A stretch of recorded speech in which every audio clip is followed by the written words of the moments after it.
Oh, you guys are like starting to like have me develop a great sense of love for you. I mean, the positive energy you're giving off is beautiful. So you guys Yeah. agree with me then? I Okay. Oh absolutely yeah, agree with you. everyone's got biblical claims to this and that. It's Absolutely. it's always been a religious war. And It's Yeah. that's when it becomes and that's when religion becomes a problem. That's it in a nutshell right there. That I have. Well, I don't know. And you don't know well enough to tell me that you know for me to believe you. But yet you have a group of people that look just like me, beard and all, spewing hate. You know what I mean? And it's like you're adding fuel to the flames. Not only that, but you're putting a target on my back. guys. Welcome to Muzzle Tough. We're just two guys. We don't know what we're talking about today. Never. We're talking about atheism, and we have a guest. Our guest is Drigo from the comments, straight from the comments section. Everybody, Thank you very much. yo, okay. So, Ben, I'm gonna let you take it away on this one. You're an atheist too, aren't you? I mean, I guess this is one of those it's like a semantics thing. I guess I'm more of like an agnostic where I don't like believe there is no God, but like I haven't met God if there is one. So like I haven't I'm in a bit of a purgatory state, I guess you could say. Well, join me as I take on two godless heathens in today's episode of Muzzle Tough, everybody. Here we go. I'm This is what we sorry. subscribe for. Oh my God. I've never considered atheism. This is mind blowing to me. And so I'm going to open up the floor to you two gentlemen to just simply not persuade me, but just tell me about your position. Because I've never really even, if someone said to me they're an atheist, I just go, okay, okay, cool. Like I've never even engaged it as a conversation. This is actually a first for me in 29 years. I'm actually excited to get into this. So, Drigo, Ben, the floor is yours. I'm all ears. Let's start with Drigo because I feel like I want to get the fresh outside perspective. Okay. Um, well, I don't think anyone should feel bad. It's something that they've never considered. Like I said before, I was at one point where I had never considered atheism either. And I went through several different schools of religion to get to the point where I'm at right now. And what that did, and believe it or not, it's the Bible that led me here. I was heavily into the Bible for someone. Well, let's say moderately. Then let's not say heavily because I can't quote scripture back and forth. But I did study a lot. When I believe it was somewhere in Second Timothy where it says, "Study to show thyself approved," and that's what I was trying to do because relying on people to tell me what or who God was and what God wants for my life, I had no way of trusting people to do that. Because everywhere I turned around, you find not just the human error, but the errors in the teaching of the different religions. I was studied as a Christian, as a Baptist when I was younger. I was raised that way, and I went to a school of Nuwapian studies at about the age of 15, and then from that point, it just kind of like trickled from one different religion to another, and I dabbled in a little bit of Buddhism even, and ultimately, and I don't know if you guys know who Jacqueline Glenn is. If you No. ever heard, uh, she's an influencer. She has a YouTube channel, and I just happened to stumble on it one day, and everything that she was saying was like it's like she was pulling it right out of my brain. And at the time when she had said that she was an atheist, I was like kind of stunned, like, whoa, if I'm having those same, concepts and ideas come up in my mind, then maybe I'm an atheist. So, and this is something that happened recent. This happened around 2000, between 2017, 2018. So, I'm still. I'm more like I'm sorry, I don't even know you guys' names. Oh, we Oh go by new yeah. names every So episode, by the I'm way. We like okay, so my name is Ben and his name is Mayor, but for today's purposes, we're Flurgstein and Blurgstein. So Flurgenberg. Oh, Flurgenberg, Flurgenberg, Flurgenberg. baby. Flurgenberg. That's it. You Flurgenberg. see, shortening it, making it nice. That's good. Um, Okay. you mentioned something um early on. You mentioned a school of, and then Nawapian. Yeah. What's Owapian. that? What is that? Okay, so the more common expression of it is the school of right knowledge. And it was actually a cult. And there's a lot of similarities between organized religion and occults. And I was actually in a cult, and it was an occult that was based on various writings, various different religions. So, we went from reading the Enuma Elish, the Quran. We've read the Bible, the Torah. We've even went deep into some of Zachariah Sitchin's work, if you're familiar with Zachariah Sitchin. And come to find out that the leader of that cult, his name was Malachi Z. York. He just wasn't an ideal leader. Come to find out that he was doing a lot of illegal activities, most of it involving in sex trafficking. So Yeah, but that'll do it. yeah, instantly. Yeah. So coming to terms with that, my spiritual leader wasn't who I thought he was to be. It just sent me deeper into this spiral of wanting to know God more. And I guess, Flurg, I'm more like you. I guess I just used a blanketed term, atheist, but I am more agnostic, because ultimately, if the question is asked, do I know God exists? I'm going to say I don't know. Mm-hmm. Right. It's a safe And answer. it's a safe answer, and I'll just say this from my personal experience. I think the word God is an intrusive word, in the sense that it sort of forces you to have an image in your mind of what society told you God is. So for me, when people say God, I think of the God in The Simpsons, humongous being, flowing white beard, big white robe, sitting on a throne. I mean, to me, when I was a kid, that was the best representation. I'm like, well, this must be the God that everybody's talking about, because I know that the God that I believe in, and again, there's a lot of faith in this thing involved, is that it's an infinite, untouchable yet conscious thing, right? And then infinity is a whole other conversation. But when people say God, it forces like a heavily Christianized image into your mind.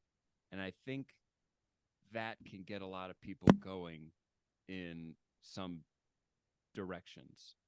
So I did a little cursory Googling before this, and I found that there's 4 types of atheists, because I've never Googled it before. I Googled what is an atheist, because, if I had to explain to people what I believe, it would sound crazy enough. But I've never really, because people believe in, even if someone says, oh, I don't believe in religion, they still have faith in plenty of things like microchips and processors, and the fact that their combustion engine will rely as the laws of physics prescribe it to. There's a lot of faith going on in the world that's not religion based. There's a lot of stuff happening that we do that we don't really know about even. It depends on your definition of faith, but I see where you're coming from. I guess my question is, do you see yourself as do you see yourself with spiritual leanings? You just don't believe in one set deity? Or do you see yourself just you with no spiritual leanings, and you're just a human being, which is great? You know what I mean? I'm just curious. Well, for me, see, you touch on things that, like, I kind of like go really in depth in. So when you say spiritual, what I mean, for a lot of people, spirituality means different things. Sure. For me, and like with your examples with people having faith in the microprocessors and the combustible engine, especially when there is an off chance, I think it's like a 0.002% chance that you might explode in a car. You know what I mean? The engine just might fail, but yet you still put your faith in it. Not only that, but you're putting your faith every time in your fellow human beings when you're getting on the road and you're traveling to here and there. So I understand that, but see, the difference between that kind of faith and the type of religious faith is that type of faith is based on evidence. It's based on examples that's been demonstrated to have some plausibility to work. Versus me believing that, oh, if I follow you to the trunk of your car, you have $1 million in the trunk of your car and you're going to give it to me, and I'm foolish enough to believe it. And then when I get to the trunk of your car, I find out that I'm in the trunk of your car. You know what I mean? So That happens to us all. Yeah. It's so funny you mentioned that. No, sorry, but keep last going. week. Yeah. No, sorry, keep going. But in a sense, it does happen to us all. You know, I mean, that's the ugliness about humanity. You know what I mean? We have to take on faith, in a sense, you know, for lack of a better term, that someone is telling us something that is true, factual, and actual, not only just factual and actual, but beneficial to us, you know. And unfortunately, you know, I've been a victim of scams, you know, and scams, those activities that people engage in to manipulate and try to get something out of someone else for their own personal gain, regardless of the ramifications of it, you know, that's in a sense is how I look at a lot of the organized religion. So, you know, it's a double-edged sword because I believe strongly in humanity. I have the utmost faith in humanity. I think that we can accomplish great things if we put aside these differences that we have, you know. So that's, I mean, when it comes in terms of spirituality, I guess you could say that I'm spiritual towards my fellow man and Great. woman. Great. Yeah. Yeah. I mean, I think that it's an interesting thing because you were talking about and I also I have a further question about the cult situation because I want to know more about that. But there's a famous joke that's like, what's the difference between a religion and a cult? Do you guys know the answer? The guy who started it is dead. Well, but really the answer is about 1,000 years. Like 1,000 years. that's Oh, yeah. kind of the thing, you know. It's like, you know, That's better. That's if you better. keep the cult going for long enough, you're going to be a religion pretty soon. Yeah. Okay, yeah, that makes sense. Yeah, but I think it's interesting. Okay, so I have a couple of questions. I'm just going to ask them really quick. So first off, Drago, so obviously you and Blurg, Mayor, what was your name again on this thing? Flurgstein, whatever, I'm it doesn't matter. Flirtstein. It doesn't. Yeah, it's I'm okay. mayor. Okay, All you're right, whatever Flurg. it is. Okay, so Berg. Yeah, Okay, okay. okay. So I'll be Blurg. Yeah, okay, fine. So how did this get set up? Like, how did you guys, because I'm a little out of the loop on this one. Did you see the video with Danny? Because we were having kind of a theological debate with him. And Yeah. then you sort of had so what happened there? Talk me through it. Well, How did you to be find the perfect, video?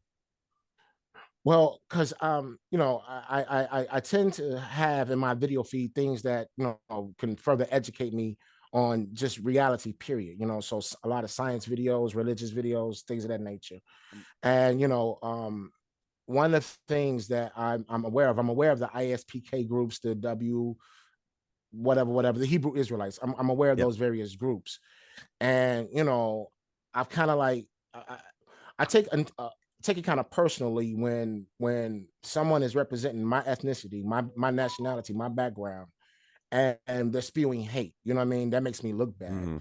You know, and last week I had saw a video where, you know, they had actually gotten to a physical confrontation with Palestinian protesters in downtown Chicago. They had actually gotten to a physical confrontation, Yeah. and you know, it was kind of like provoked. You know, here it is. You have people protesting the war in Palestine right now, and they're doing it in a peaceful manner. But yet, you have a group of people that look just like me, you know, beard and all, spewing hate. You know what I mean? And it's like you're adding fuel to the flames. Not only that, but you're putting a target on my back. So, Right. you know, Bad after optics. Yeah. yeah. So when I saw that video, I kind of like just kept getting more you know how YouTube works. It goes by yeah. Yeah. algorithm. Algorithm. Yeah. Yeah. So, and I stumbled across you guys' video, and I thought Danny represented himself very well. And Yeah. I was actually relieved to hear that he was no longer a part of the Hebrew Israelites because no matter how you look at it, that's a hate group. No matter how they see Yeah. And I'm themselves. also I'm pretty ignorant on those groups. I'm learning also as it goes. Like I'm pretty new to all this stuff too. I think Flurg knows more about it than I do, Yeah. but keep going. Sorry. Well, Or not. I have a unique stance, and you could tell me how you feel about this one, but I identify as Jewish. I'm Jewish through and through. That's what it is. And if someone of any color comes to me and says I'm Jewish, my first instinct in my heart is to go, sweet. Okay. My brother, my sister, my cousin, whatever it is, like to me, I think that I love being Jewish. I love Jews, and you know, I went when I lived in Israel for a few years. You know, I met Arab Jews, I met Ethiopian Jews, I met Ashkenazi or white Jews, I met Spanish Jews, French Jews. You know, and growing up in America, you really only meet one or two types of Jews, and then you travel and you realize, man, you know, the variety is amazing. And when there's a group of Israelites, fellow Israelites, it's so very potentially possible, according to both our common belief structures, that yes, maybe we were both slaves at different times. This is true. And those both could have been prophecy fulfilled just at different times. It's totally possible. Why not? It's totally possible that, and I'm not, and by the way, people can convert to Judaism and this and that, but I think it's totally possible that there's a little amount of validity in the Hebrew Israelite claim. I just wish that it was approached with a more unity approach of like, hey, let's all join together, because the more of us there are, the better. No, I agree. and that's my opinion. But in my experience, it's more of like they know you're the son of Esau. You're a real Jew. Your ancestors converted, but like even if my ancestors did convert, I still believe in the Torah. So what's the issue? And see, that boils back to when I was talking about, I feel like the Bible was being taught incorrectly. I mean, if this is God's word, if this is this divine word, people are teaching it incorrectly. And you touched on a lot right there, because when it comes to that particular group, um, in a sense, I kind of stemmed into that group at one point, because like I said, once I lost my spiritual leader, I was lost. And the Hebrew Israelites were the next best thing, because they were the closest thing to that.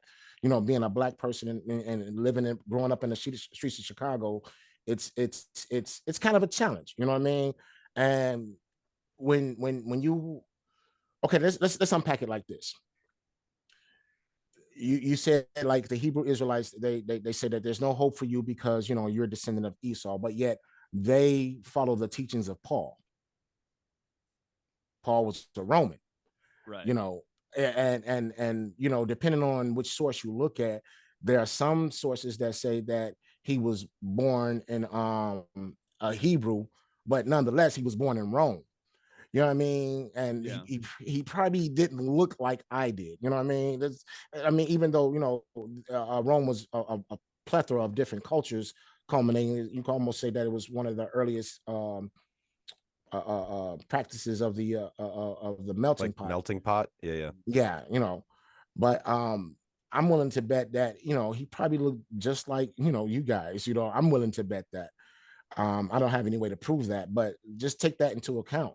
If you're listening to teachers of Paul, Paul is, by that logic, is a descendant of Esau, based on the records that I looked up. So if he's of Roman descent, and all white people are considered to be descendant of Esau, then you're listening to teachers from, you're getting your teachings from Esau. You're teaching hate Right. against him, but you're listening to his teachings. Yeah, it's very And cyclical. it, Yeah. it's all cyclical, because even when they say things like, if you're not wearing fringes, they pick and choose particular parts of the Bible that suit them, just like pretty much all other religions that I've come in contact with. you know um there are several ways to read the Bible, and if you do the research, you'll find that there are authors attributed to various sections of the Bible. So, like, I think the Tanakh itself has about four different authors. You know what I mean? And the way that it was composited together, if you do a deconstruction of it, you can get all those authors' stories, their rendition of each story. Let's just take into account for Genesis, and you can piece it together, and it makes a coherent story. It makes sense, versus reading it the way it is in the most popular King James version.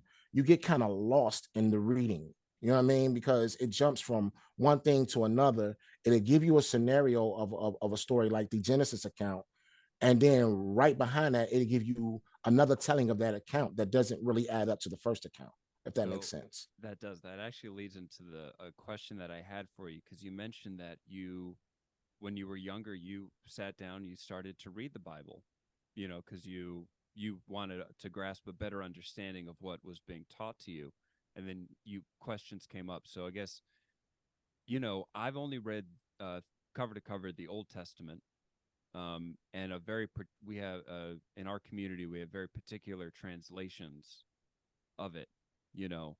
Um, so who's to say if I got the most accurate? translation. That's a good question to ask. But my question for you is, what was something that came out to you, that stood out to you while you were reading, that made you question some validity in the higher power? And I'm asking because I'm curious. Because yeah. Well, it ultimately boils down to the character of God, that persona. And the character of God is presented in various different ways. He works mysteriously. He's all loving. He's all knowing. The three omnis: omnipresent, omnipotent, and omniscient. And when I read the Bible, I come across characteristics of a God that are more human-like. In a sense, it's like when the authors of the Bible, and pretty much just about any religious text that I've come in contact with, when the author is writing, they're writing from a perspective that is asking, what if I was, if I was this higher power, if I was this divinity, what would I do? Mm, And it mm. seems like they interpolate that into the scriptures.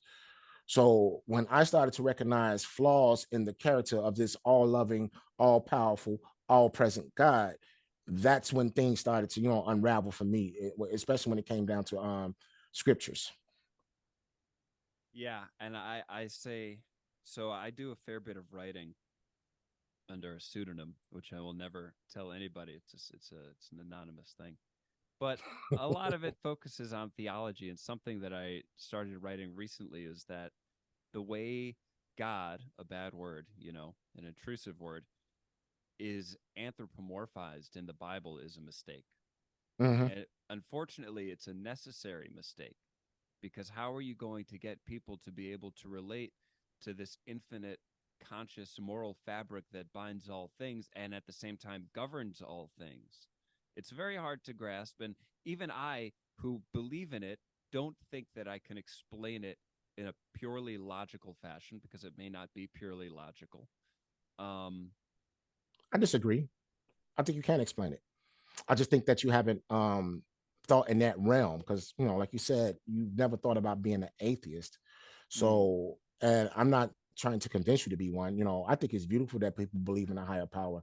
That shows that human beings have a submissive nature, and can also, be put in a position of compromise. That's why I say there's hope for humanity. But I mean, as far I go ahead. think in my opinion, I don't necessarily believe that belief in God is necessary for empirical moral values. Mm-mm. You know what I mean? No. I think, in my opinion, God, uh, I think, made us with the potential to go either way, and based on empirical evidence of our human history, we know that it's better to be nice. And I don't think that necessarily has much to do with God's commandments, even though I still believe in God. Bad word, you know. And there's absolutely nothing wrong with that. As far as the commandments go, well, we can debate that one all day. Yeah. But um like I said, if someone asks me if God exists, the best thing I can tell them to describe God, the best thing that I can tell them to help them understand who God is to say, I don't know, because we're dealing with something that's outside of the realm of our understanding. And I would say this even when I was a believer. We're dealing with a being that is outside our realm of understanding. So for any of us to try to, for example, I don't know if you guys had Jehovah's Witnesses come knock on your door, but they used to come knock on my door always. As a matter of fact, I had one knock on my door 2 or 3 weeks ago. And a younger me would have engaged in conversation with him, instantly in debate. I would have engaged with him. But I'm more mature now and I understand things a lot better. I don't go that route because I know it's just going to end up in a slugfest of I'm right, you're wrong. And sometimes it divulge into, obscenities, absurdities, and blasphemies. But I think if people are honest that, hey, look, this is something I really can't explain, I really don't understand it, this is something that I think you should explore on your own, then perhaps, everyone can have this, come to this revelation that I have. Well, I don't know, and you don't know well enough to tell me that you know for me to believe you, which is what I have a problem with a lot of proselytizers. they, they seem so convinced, but they have nothing to convince me with. Yeah, pro, trying to convert. I'm sorry, I can't pronounce that word. But trying to convert other people, I can't do it. I can't do it. But yeah, I don't believe in that. And I don't think the majority of Jewish people hold by that either. Because I always thought, because of course I was brainwashed. I was raised Orthodox, so of course it's imbued in me to just believe in the deity that I believe in. Even You were though, like, surrounded by people who loved you though, right? of course, absolutely, yeah. So Um, you do understand that they were just doing what they felt was best. I used to hold it, of course. I used to hold it accountable to my family. Like, I wish they had to raise me a Christian. I wish, but it's not their fault, because they thought they were doing what was best for me. You know what I mean? Of And Yeah. course, with that, you yeah. can't help but love it. I would be lying if I said that I didn't have those moments. I've definitely ebbed and flowed in my religiosity as I've grown. I've gone here and there.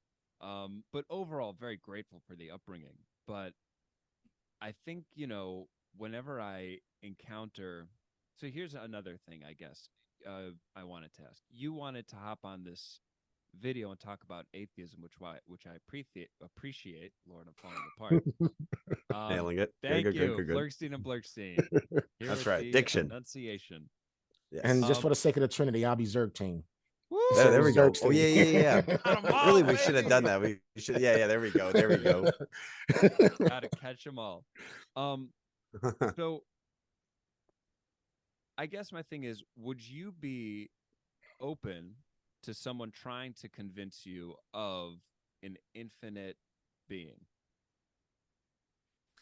I mean, I have to be open with it, open to it, because if I'm not, then I'm not, doing myself any justice, and I'm not going to put myself in a position to be able to contribute. Mhm. So yeah, I would have to be open. You would be open. Okay, because Hmm. my predisposition when I think of an atheist is like an anti-theist. You know what I mean? That's exactly what it is. But I guess in my mind, I see that as like, because you're not actively against, are you actively against like religion? Maybe not organized religion, but like, I practice my Judaism in a very individualistic fashion. You know, I don't go to temple ever, pretty much, but I do pray in the morning and I do certain things here and there. Um, would you consider yourself like anti-religion, or just like just I don't know what the other side of this, like I neutral?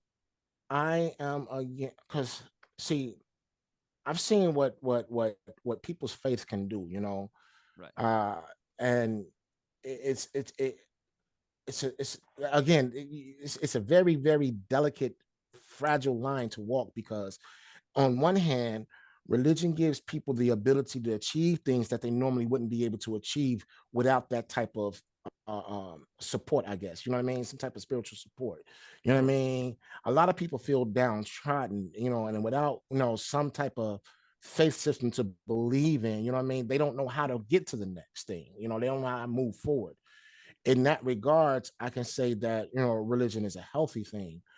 It only becomes a problem, in my opinion, when it starts to impose on other people's views, on other people's lives. You know what I mean? You know, and this popped in my mind. I was going to try to stay away from this subject, but it popped in my mind. Right now, with what's going on in Israel and Palestine, that whole conflict, no matter how people look at it, it boils down to, a difference in religious belief. Yep. That's where it stems from. And, I think that's actually at the heart of the whole conflict. If, Well, totally. Yeah. Unfortunately, so you guys Yeah. agree with me then? I Okay. Oh absolutely yeah. agree with you. Everyone's got biblical claims to this and that. It's Absolutely. it's always been a religious war. It's And Yeah. that's when religion becomes a problem. That's it in a nutshell right there. Yeah. well, you know, and I hate to say that again, and my argument for it would be, well, I have never been involved in any wars. You know, I prescribe to the Judaic faith, and I've never been. And and I know I have plenty of friends who are Muslim. I grew up in Chicago, in a very multicultural city. You can't avoid it. And they've never been involved in any ill-meaning organizations. They we're all proud Americans. We love each other. We grew up fast friends, you know, but we all believe what we believe, you know. Isn't possible and unfortunate that that war is just, and not just that war, but the Crusades, the Inquisition, all of that is a result of the vast potential of human error that is a possibility just by the virtue of our creation. Like, it wouldn't be worth living if you didn't have the choice, right? And I'm not saying the choice to live, but the choice with how you lead that life. You know what I Right, mean? right. And a lot of people can do bad things and feel great about it, unfortunately. Unfortunately, yes. But isn't that just because of the human error? Isn't that just our fault? We have 3 minutes. Yeah, it is because of the human error. I mean, we're flawed. We're just flawed creatures. From the religious perspective, we're created by a perfect God, but we're flawed. So where did we lose our perfection, or where did His hand lose His perfection? Yeah, I mean, yeah, God damn. I mean, I think it's funny how it's almost like another word thing, but whenever people talk about something happening with biblical proportions, it's like never good. You know what I mean? Like it's just like That's so true. it's an interesting thing. I think if you give people tools, you know, it doesn't make the tool itself bad. Like the Bible, is not bad in of itself. It's a storybook to me, but if you give people that tool then to go do what they want with it, it's the mixture of those things. There's problems. I mean, and there's also, by the way, just on that last point, there's a difference between, I think, Judaism and then Zionist, like there is like this. Well, yeah, one's a political movement, one's a religion. Yeah. Right, but I'm saying there's plenty of Jews who are not Zionists, Sure. I, We I had. have. Oh, go ahead. Sorry. Oh no, I just learned something new. I mean, I Well, know that we I know that there were different types of Jews, but I have a brother who's Yeah. I guess not a Zionist. He doesn't necessarily believe in the state of Israel should exist right now.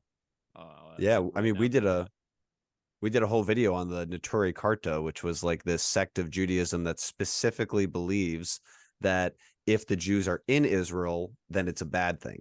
and the Messiah can't come until then. Yeah, because Right.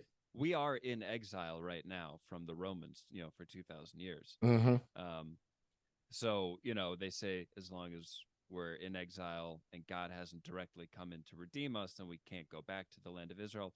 We have less than a minute. I'm Flurgstein. That's Blurgstein. And that's Drigo. And Drigo, Zergstein. Yeah, Zergstein. Zergstein. Let's go. I just want to thank you so much for coming on the show. Man, thanks for having me. I would love to do this anytime with you guys. I absolutely Great. appreciate the heck out of you. This was phenomenal. Gave us a lot of stuff to Google. And oh no, I think I forgot to hit record. It says recording on the top of my screen. Damn it! I thought I was gonna get you. You were not going to get me. I thought I was gonna... Also, guys, don't forget to like and subscribe. Okay? It helps us. It helps you. It helps everyone. Comment down below. You lose nothing but time. Yeah, it's Precious free. time. Thanks, guys, for having me. I really appreciate you. This was a wonderful opportunity. Thank you. Thank you, Zergstein. We appreciate it. Bye now. Have a good All right, day. have a good one. You too. Bye All now. right. God bless you guys. Woo! Too soon? Too soon? Nothing bless you. Too soon? But and I was telling Ben how I never considered atheism. It's an option. It's always an option. Yeah. Years ago, I wouldn't have considered it either. Interesting. It's crazy because I grew up Baptist. Okay. And I think around the time I was like 15 years old, I was about 15 years old, I was in high school, and I was shown things in the Bible that were never taught to me, as a Baptist. And, the authority on that was my grandmother. So I went to her a lot about it. And, I love my grandmother dearly, rest her soul. It's just that the things that she was telling me just wasn't adding up. So for years, I had left Christianity and went through various different religions, actually. Studied with very different schools of religion. And one of the things I think about is my kid's mother. She used to always tell me that I didn't believe in God. I didn't believe in God. I'm like, what are you talking about? I'm trying to get you to read the Bible more. And I think what it is she was listening to my rhetoric. She was hearing me speak, and she was hearing the things that I was saying, and I wasn't paying attention to what I was saying. You know, it was I was talking so much against biblical scriptures and how people teach it, and I was saying that it was being taught completely wrong. This is not how it's supposed to be taught. And I guess what I was actually saying is I don't believe in religion.